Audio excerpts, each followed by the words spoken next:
Hello students, welcome to all. I am Nandini ma'am and today I am discussing the D Pharma second year subject pharmacology and topic is anticonvulsant drug. Students आज हम पढ़ने जा रहे हैं एंटीकन्वर्जेंट drugs के बारे में। तो क्या होती है हमारी एंटीकन्वर्जेंट ड्रग?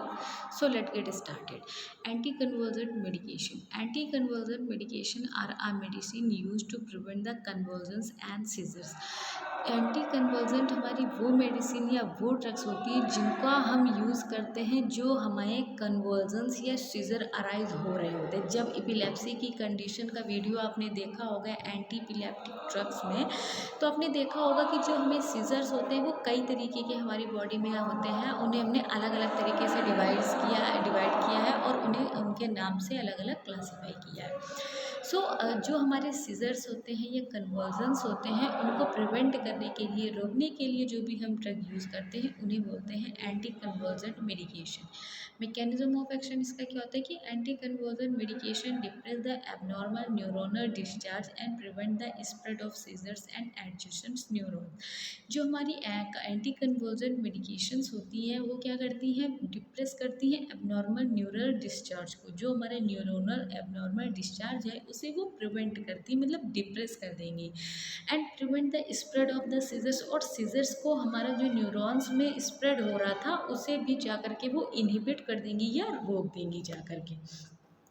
क्लासिफिकेशन की बात करें तो ऐसी बहुत सारी मेडिसिन हैं जिनको अपना हम कन्वर्जन को या सीजर्स को ट्रीट करने के लिए यूज़ में लाते हैं, और वेरियस टाइप ऑफ की कैटेगरी की ड्रग्स यूज़ होती हैं एज अ एंटी कन्वर्टेंट।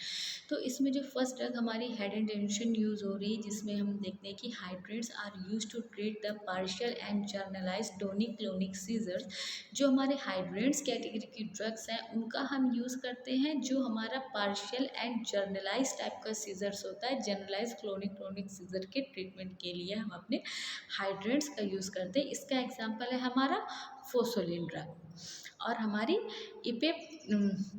इप्टोइन ड्रग और हमारी इप्सोलिन ड्रग, ये हमारे इसके एग्जांपल है। इसके अलावा बारबिट्रेट्स कैटेगरी की ड्रग, वैसे तो स्टूडेंट्स आपने इकोलॉजी में बारबिट्रेट्स एंड बेंजोडाइजेपिन्स का एक ब्रॉड स्पेक्ट्रम में देखा होगा कि ये ड्रग हमें काफ़ी जगह जो है यूज़ करने के लिए हम देखते हैं, काफ़ी इसका ब्रॉड स्पेक्ट्रम में यूज़ होता है। तो बारबिट्रेट्स एक और भी अपना इफेक्ट देती है एज अ एंटी कन्वर्जेंट। तो बहुत सारी ऐसी मेडिसिन है जो बारबिट्रेट्स की कैटेगरी में आती हैं और उनका यूज़ हम as a anti convergent drug करते हैं अपने सीजर्स को ट्रीटमेंट करने के लिए। Barbiturates are used to the tonic clonic seizures and acute episode of the seizures caused by status of the एपिलेप्टिस।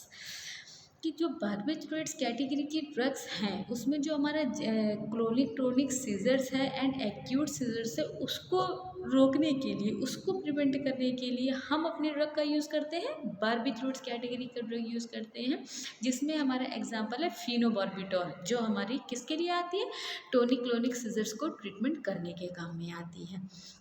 Same है हमारे बेंजोडाइजेपिन्स। तो benzodiazepines are use to the treat the myoclonic seizures.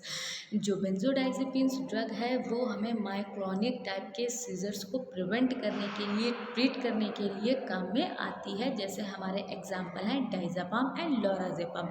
इसे हम as a anti convergent drug use करते हैं, और कब, जब हमें मायोक्लोनिक टाइप का सीजर्स अराइज होता है उसको कंट्रोल करने के लिए। उसी तरीके से हमारे वेलप्रोवेट्स ड्रग भी यूज़ होती है एज अ एंटी कन्वर्जेंट। तो valproate are use to treat the clonic tonic partial myoclonic and psychomotor seizure, जिसमें हमारा सोडियम वेलप्रोवेट आता है। कि वेलप्रोवेट भी हमारा एक काफ़ी अच्छा सा एग्जांपल है, मतलब काफ़ी अच्छी ड्रग है जो कि हम अपने सीजर की डिसीज़ को, एपिलेप्सी की कंडीशन को या फिर एंटी कन्वर्जेंट यूज़ करते हैं। और ये क्या करती है कि जो हमारा क्लोनिक टोनिक पार्शियली सीजर्स है, माइक्लोनिक सीजर्स है या फिर साइकोमोटर सीजर्स है, इनमें से किसी भी तरीके का अगर सीजर्स पेशेंट को इंड्यूस है तो हम अपनी वेलप्रोवेट की ड्रग को दे करके उस सीजर्स को प्रिवेंट कर सकते हैं और उसकी जो सीजर्स की डिजीज़ है उसे हम रोक सकते हैं, ट्रीट कर सकते हैं। और इसका बेस्ट एग्जांपल है सोडियम वेलप्रोवेट। कॉन्ट्राइंडिकेशन की बात करें तो anti convergent medication should be use to with the caution and client taking anti coagulants aspirin and patient having the hypersensitivity reaction of the drug. Contraindication जो भी हम अपनी as a anti convergent medicine use कर रहे हैं तो हमें सबसे पहले इन चीज़ों को तो ध्यान रखना ही चाहिए। किसी भी पेशेंट का बैकग्राउंड क्या है, उसकी थेरेपीज़ क्या क्या है, और इसके साथ साथ जब हम कोई एंटी कोगुलेंट ड्रग ले रहे हैं, एस्पिरिन ले रहे हैं, या किसी ऐसे पेशेंट को जिसको हाइपर सेंसिटिविटी की रिएक्शंस वगैरह ज़्यादा है, तो उस केस में हमें इन चीज़ों को ध्यान रखना होता है।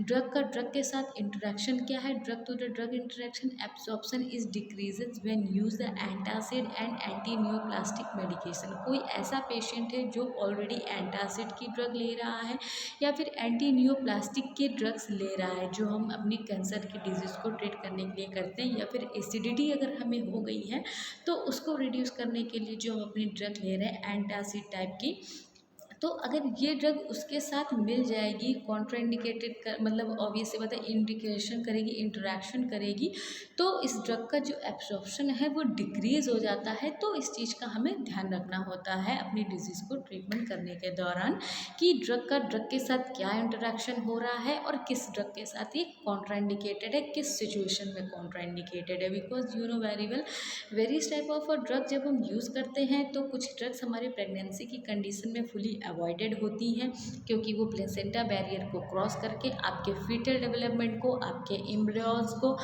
हार्मफुल पहुंचा सकती है। सो ड्रग के ये कुछ थेरेपीज़ होती है जिन्हें आपको याद रखना चाहिए। अब अगर हम साइड इफ़ेक्ट की बात करें कि जो भी हम अपनी एंटी कन्वर्जन ड्रग ले रहे हैं वो हमें किस किस तरीके के साइड इफ़ेक्ट दे सकती हैं।